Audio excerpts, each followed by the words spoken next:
Michel Mic. Je suis ingénieur de formation. J'ai travaillé quasiment toute ma carrière donc chez IBM, dans laquelle je suis devenu en fait syndicaliste parce que je n'ai pas admis qu'il y ait une politique financiariste donc, qui a continué à supprimer des emplois alors qu'elle faisait d'énormes profits. J'ai même refusé un poste de management à l'époque pour en fait me consacrer donc, au syndicalisme.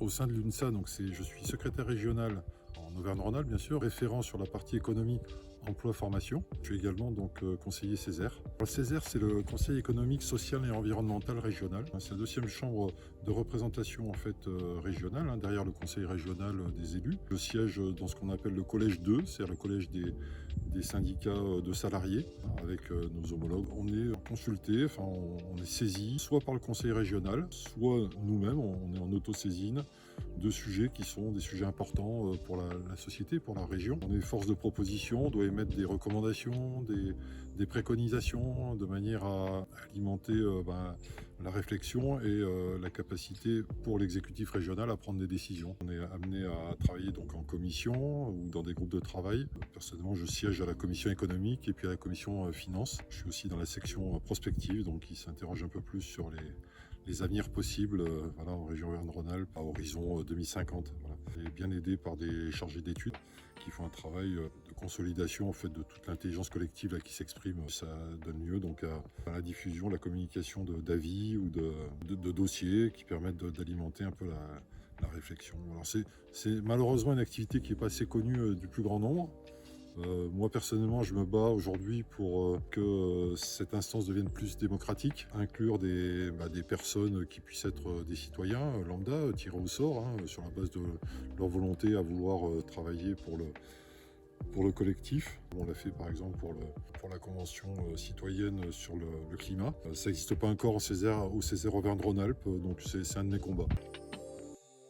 Je pense que ça s'est passé très tôt. Sans doute que les carrières se déterminent à l'adolescence. Mon père était un mineur, un des derniers mineurs en France. Sa mine a fermé et j'avais 16 ans à peu près, 15-16 ans. Pour des raisons qui étaient purement économiques, de rentabilité. Le fer coûtait moins cher en Mauritanie, en Afrique, donc on a préféré en fait fermer toutes les mines en France pour exploiter malheureusement davantage les Mauritaniens. Donc j'ai été éveillé tout de suite à cette problématique en fait de la valeur travail et également de la justice sociale. J'ai trouvé ça parfaitement injuste et donc je pense à éveiller à ce moment-là un intérêt pour le syndicalisme. Je ne l'ai pas été tout de suite, je suis revenu au syndicalisme après 40 ans. J'ai observé une injustice sociale, ça m'a donné envie, on est venu me chercher. C'était la troisième fois qu'on venait me chercher pour représenter le personnel. Donc j'ai accepté cette troisième fois. J'ai été élu, élu tout d'abord délégué du personnel, ensuite élu au CHSCT et ensuite au CE. Et puis je suis devenu après secrétaire du CSE. Après j'ai été élu également CSE central.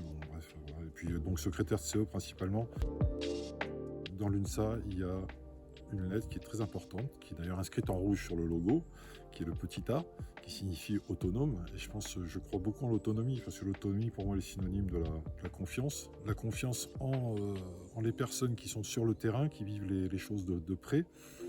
J'ai toujours revendiqué être un homme de terrain. J'ai même refusé à un moment donné une promotion qui m'aurait amené à aller au siège de mon entreprise, mais j'ai préféré rester sur le terrain. Puis je ne me suis pas senti l'âme de quelqu'un qui était capable de prendre de la hauteur, de décider sur des tableurs Excel du destin et de l'avenir des personnes. Donc l'autonomie qui permet effectivement d'installer de la confiance, d'avoir de l'écoute. C'est une autonomie d'ailleurs qui est pleine d'avenir. L'UNSA, c'est le syndicat qui monte, c'est pas un hasard, je crois qu'il le doit à ça. L'autonomie, c'est quelque chose qui est difficile à maintenir, à gérer, donc ça pose des difficultés, mais c'est un challenge qui en vaut la peine. On rencontre des gens de toute nature, qui sont... il y a une richesse dans les relations, dans les liens qu'on peut établir avec les uns et les autres. Il y a une ambiance particulière qui me plaît beaucoup, qui est une ambiance très, très conviviale, très chaleureuse. Ce qu'il faut faire pour les salariés, à l'heure actuelle, c'est se battre pour leur salaire, parce qu'on est en période d'inflation. Faire en sorte que le travail soit récompensé et puis assure la dignité des personnes. Aujourd'hui, ce qui est scandaleux, on parle beaucoup du chômage. Alors bien sûr, le chômage, c'est un fléau qu'il faut combattre, mais je pense qu'en priorité, il faut combattre le travail précaire, le fait qu'il y ait des travailleurs pauvres.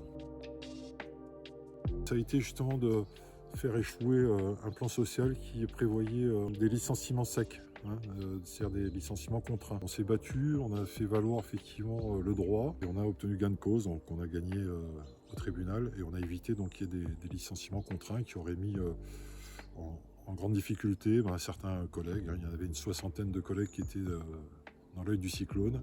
Ceux-ci ont pu être maintenus au sein de l'entreprise grâce à notre action syndicale. Donc ça a été, c'est être présent sur le terrain, c'est répondre aux besoins, c'est être utile en fait.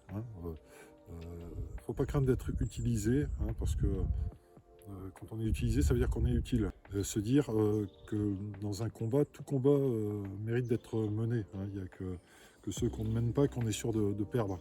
Et c'est être présent, voilà, c'est être présent et disponible, être prêt à agir, être dans l'action. C'est la démocratie participative, c'est le fait qu'on ait davantage de participation citoyenne. Ce que l'on constate, c'est qu'il y a un décrochage entre les citoyens, entre le terrain et puis leurs représentants. On ne l'observe pas que dans le monde syndical, on l'observe aussi dans le monde politique, on l'observe dans les médias, tout ce qui est corps intermédiaire.